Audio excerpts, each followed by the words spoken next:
Sophocle est le premier dramaturge grec qui a écrit Antigone en 441 avant Jésus-Christ. C'est le 5e siècle avant Jésus-Christ, pendant l'Antiquité grecque. John Anouilh a réécrit Antigone en 1942 avec quelques modifications. La première présentation fut en 1944. Le siècle de l'écriture, le XXe siècle, le contexte de l'écriture, la Deuxième Guerre mondiale. La France était en fait occupée par les Allemands. Antigone donc symbolise la résistance française contre la colonisation représentée par Créon. Le genre de la pièce de théâtre, c'est une tragédie moderne. Les indices du genre, les didascalies, les dialogues, le courant littéraire, l'existentialisme. Anouilh a modifié l'Antigone de Sophocle pour la rendre plus contemporaine et plus moderne. Il a introduit ainsi la langue familière, il a introduit aussi des objets modernes comme, ou bien qui n'existent pas à l'époque grecque, comme café, tartine, menottes, jeu de cartes. Le cœur est un personnage qui participe à l'action. Il n'y a pas de division cynique. Selon l'entrée et la sortie des personnages, la pièce se compose de 21 scènes. Pour le cadre spatio-temporel, le lieu c'est le palais de Thèbes, l'époque de l'histoire, le 5e siècle avant Jésus-Christ, bien l'Antiquité grecque. La durée de l'histoire, c'est un jour. Elle commence à l'aube et se termine à l'aube. Pour les personnages, premier personnage principal et éponyme, c'est Antigone, la fille d'Édipe et de Jocaste, sœur d'Ismène et fiancée d'Aimon. Une fille de 20 ans, noiraude, seule, moins belle que sa sœur, mais courageuse, têtue et orgueilleuse comme son père. Elle ne craint pas la mort. Pour elle, enterrer son frère est un devoir sacré. Elle sait qu'elle va mourir car c'est son destin. C'est une famille maudite par les dieux. Pour Créon, c'est le frère de Jocaste, roi de Thèbes après la mort d'Œdipe et les frères d'Antigone. C'est le père d'Aimon. Contrairement à Édipe, il est modeste, réaliste et elle aime son métier. Un vieux et fatigué, mais sérieux et intransigeant. Il a interdit l'enterrement de Polynice pour des raisons politiques. Lorsqu'Antigone a bravé sa loi, il a tenté de la convaincre, de la sauver, mais en vain. Enfin, il l'a condamnée à mort, car pour lui, la loi doit être respectée par tout le monde. Ismène, c'est la sœur aînée d'Antigone, belle, heureuse, mais moins courageuse qu'Antigone. Elle a peur de son oncle et de la mort, c'est pourquoi il a tenté de convaincre Antigone en l'appelant à être raisonnable. Aimon, c'est le fils de Créon et fiancé d'Antigone. Au début, elle aimait Ismène, mais un jour elle demande à Antigone de l'épouser. Celle-ci a dit oui. Elle ne comprend pas suffisamment Antigone, mais elle l'aime beaucoup. Elle supplie alors son père de sauver sa fiancée et de l'aider. Quand il a vu Antigone pendue dans le trou, il s'est poignardé le ventre et meurt auprès d'elle. Le cœur, ou bien le prologue. C'est lui-même le prologue. Il fait la présentation des personnages et de l'histoire. Il commente, explique ou bien intervient auprès de Créon en lui faisant des suggestions. La nourrice, la vieille femme qui a élevé Antigone et Ismène après la mort de Jocaste. Une femme fidèle, dévouée, mais un peu niaise. Elle croit qu'Antigone a un amoureux avec qui elle a des rendez-vous à l'insu d'Aimon, ce qui est indigne pour une princesse. Les gardes, les hommes de Créon qui ont arrêté Antigone en flagrant délit après une surveillance continue du cadavre. Le page, petit serviteur qui accompagne Créon. Le messager, c'est lui qui rapporte la mort d'Antigone. Enfin, Étiocle et Polynice, ce sont des personnages évoqués seulement, qui ne sont pas présents parce qu'ils sont morts, les deux frères d'Antigone et d'Ismène. Après la mort d'Édipe, leur père, ils ont conclu de régner sur Thèbes un an chacun. Le conflit sur le trône s'est terminé par la mort des deux frères. Sous l'ordre de Créon, Étiocle le bon sera enterré, ou bien sera enterré suivant les rites funèbres, mais Polynice le traître sera proie des corbeaux et des chacals. Maintenant, le mythe d'Antigone, bien d'où vient Antigone? Mariage est représenté par la flèche bleue, enfant jaune, frère rouge. Donc Laios, le roi, s'est marié avec Jocaste, la reine. Ils ont eu un fils qui s'appellera par la suite Oedipe. Celui-ci s'est marié avec Jocaste, sa propre mère. Ils ont eu 4 enfants, 2 garçons, Étiocle et Polynice, 2 filles, Ismène et Antigone. Jocaste, c'est la sœur de Créon. Créon, il s'est marié avec Eurydice. Ils avaient 3 enfants, dont Aimon.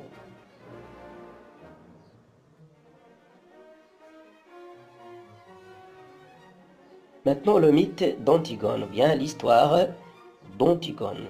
Et d'où vient-elle? L'oracle annonce à Laios, le roi de Thèbes, une terrible prédiction. Il aura un enfant qui tuera le père et épousera la mère. Lorsque Laios vient d'avoir un enfant, il pense à éviter ce sort fatal en ordonnant de tuer l'enfant. Mais le serviteur chargé de cette mission, au lieu de le tuer, le confie à un berger qui à son tour l'amène au roi et à la reine de Corinthe, Polybo et Pérébo, qui désespérait d'avoir des enfants. Réjoui du petit enfant, il lui donne un nom Édipe, c'est-à-dire le pied enflé en grec. Alors Édipe grandit à Corinthe et un jour, rencontrant un oracle, il apprend la même prédiction qui est tuer le père et épouser la mère. Croyant que Polybos et Pérébos sont ses vrais parents, il décide de s'enfuir, mais dans sa route, il croise des gens et se dispute avec eux. Il les tue tous. Son père était parmi eux. Édipe s'approche de Thèbes. Elle était assiégée par le Sphinx, qui est 2 millions et demi femmes, qui lui propose une énigme à résoudre, sinon il le tuera comme il fait d'habitude. Oedipe parvient à résoudre l'énigme. Le Sphinx se suicide de colère et le héros entre à Thèbes. Les sages de la ville le nomment roi comme récompense à son courage. Et la reine Jocaste, la veuve de Laios, devient sa femme, avec laquelle il a 4 enfants, Étiocle, Polynice, Ismène et Antigone. Après plusieurs années de règne, une épidémie ou bien peste vient de se propager dans la ville, et les dégâts humains sont énormes. Alors, selon les sages de Thèbes, il fallait retrouver l'assassin de Laios et le punir pour arrêter la malédiction et la peste. Menant lui-même l'enquête, Oedipe se rend compte que c'est lui-même le criminel et que Jocaste est sa propre mère. Pour se punir, il se crève les yeux et erre loin de Thèbes, accompagné d'Antigone, qui est la seule à croire en son innocence. Après le départ d'Édipe, les frères d'Antigone se disputent sur le trône et s'accordent à régner sur Thèbes, un an chacun à tour de rôle. Après une année de règne, Étiocle refuse de céder le trône à son frère Polynice, ce qui oblige ce dernier à déclarer la guerre contre lui en faisant appel à des mercenaires. Mais les 2 frères se sont entretués et Créon s'accapare du pouvoir. Créon ordonne alors d'enterrer Étiocle solennellement et de priver Polynice, le vaurien et le traître, des honneurs funèbres, puisqu'il a tué les Thébains par des étrangers. En ce même moment, Oedipe est mort et Antigone revient à Thèbes et s'oppose à la loi injuste de Créon. C'est ici où commence l'Antigone de Jean Anouilh. Donc voilà le trajet d'Édipe. Il est né à Thèbes, en Grèce antique, puis il a fui, ou bien il est confié à un roi de Corinthe. C'est ici où il a grandi. Après la prédiction, ou bien la deuxième prédiction de l'oracle, il a retourné à Thèbes, tuant le père et devenant le roi de Thèbes.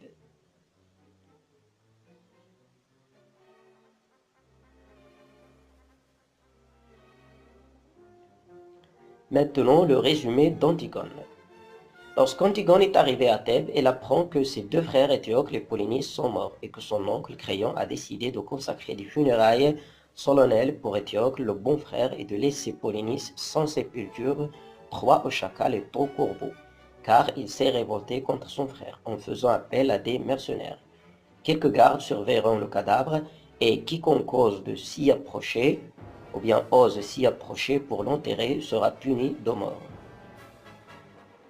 Cette loi paraît injuste pour Antigone, car les deux sont ses frères, et Polynice a droit aux honneurs funèbres pour jouir du repos éternel.